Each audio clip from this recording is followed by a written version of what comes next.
High Limit is doing some stuff to try and improve the fan experience, and people are pissed. We'll dive into that today. Plus, I've got exclusive details on the new World of Outlaws safety team and their plans for 2024. We'll also talk Anthony Macri, Lucas at East Bay, DIRTRACKR Nationals, and more. Let's go.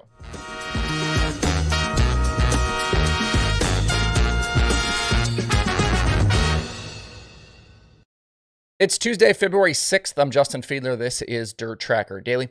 When you do what I do with a show like this, you end up either seeing or getting sent basically all of the news items from around the sport. Some things you end up running with, while others are either not that important to talk about or seemingly innocuous. Yesterday, when I saw the High Limit FanFest announcement, I did figure this was something that would be worth talking about on my show. They're going to do giveaways, driver playlists, some time for fans to head to the pits. It all sounds great, but not usually something I'm going to cover here. That was until I started seeing the reactions from people in the aftermath, and wow, are they negative. For some context here, High Limit is planning on opening the pits to everyone for a 20 to 30 minute period following qualifying and before opening ceremonies.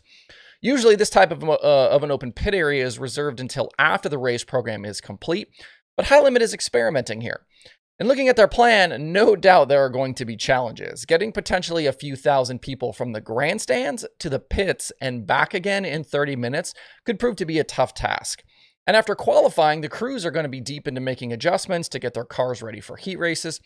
And having fans crowded around those cars trying to take pictures and get driver autographs during that period, could they make that much more difficult? So yes, I see and understand all of the points that have been brought up. Here's where I'm going to counter though. High Limit has promised something different. They've promised innovation. You can't do that unless you're willing to go against convention. This whole thing could absolutely be a major flop the first few times they try it. And if it is, they're just going to scrap it. That's not that hard to do. But I think if you're Brad Sweet and Kyle Larson and Kendra Jacobs and Mike Hess, you have to be prepared to blow the whole model up here and try some stuff. One of two things will happen when they venture outside the box. They're either going to discover why this hasn't been done before and revert back, or they're going to break new ground and find new things that work.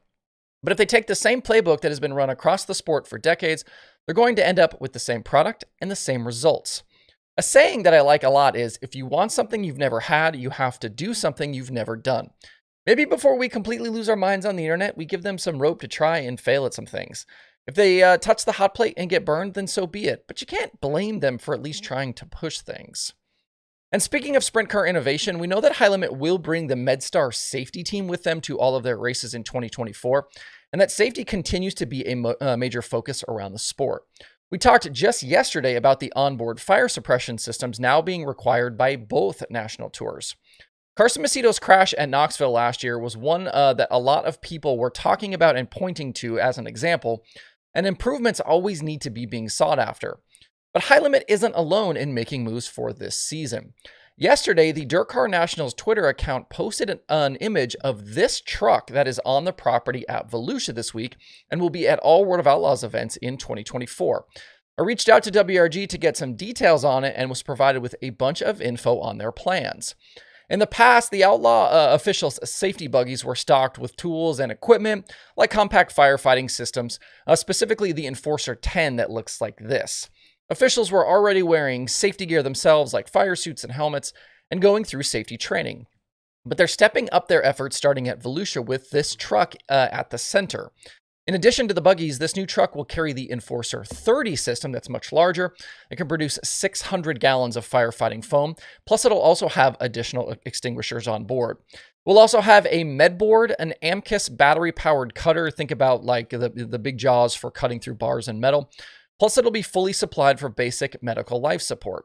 And on top of all World Racing Group employed officials now being required to take the SFI short track safety course, the Outlaws have hired a retired paramedic out of Texas who has 30 years of experience and who will be dedicated to the Sprint Car Series specifically this year.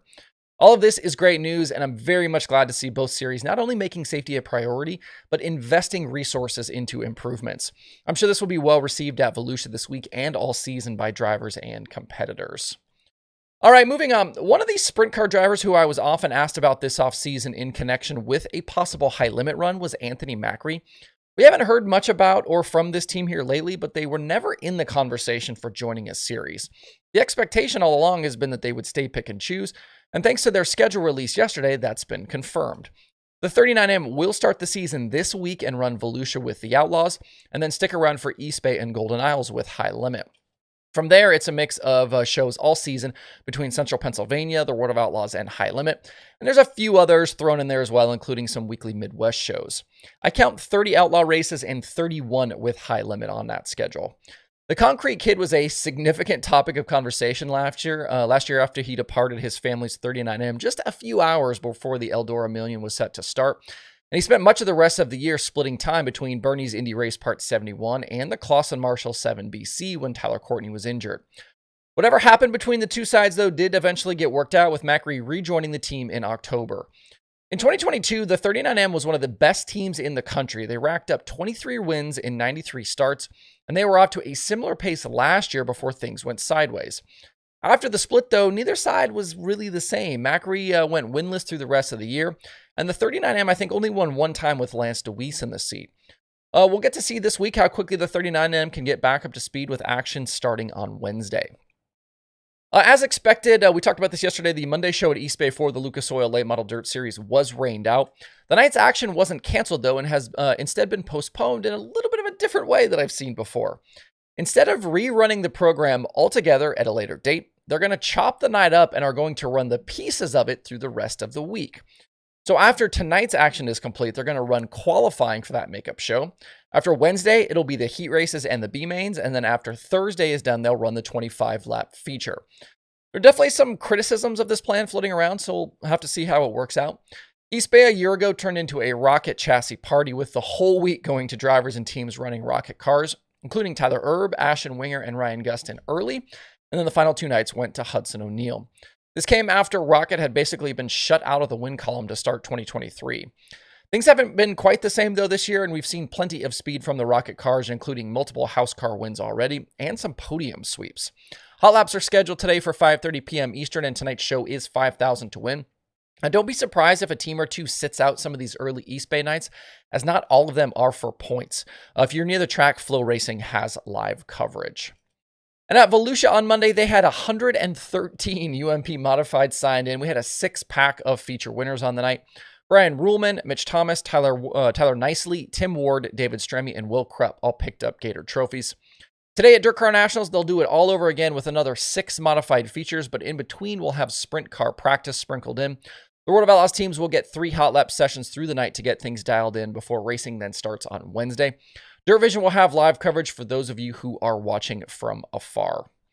All right, that's it for today's daily. If you want to hear even more from me, check out Wing Nation today. It's their first show of the year, and me and Brad Doty are joining Steve Post and Aaron Emmerham to talk the start of the sprint car season. You can find Wing Nation on Facebook and on YouTube. Hope you guys have a great Tuesday out there. We'll see you right back here tomorrow.